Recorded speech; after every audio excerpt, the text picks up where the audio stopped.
Hi! Welcome to Richard Gabili YouTube channel, and for today's tutorial, I will be teaching you on how to change smile sensitivity and head tracking on iPhone X. But first, kindly subscribe to this channel and don't forget to hit the subscribe button and the bell to notify you for the new updates. And let's start!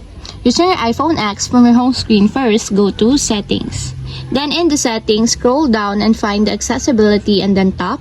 Then in the accessibility, scroll down again and go to physical and motor section and then tap the switch control. Then in this part in the switch control, go to point scanning section and then tap the head tracking.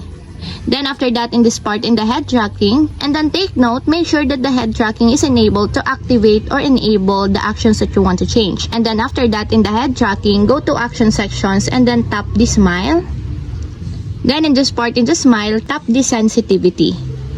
Then in this part in the sensitivity, if you want to change it into slight, just tap it until there's a check mark on the side to enable. And lastly, if you want to change it to exaggerated, just tap it also until there's a check mark on the side, just like this.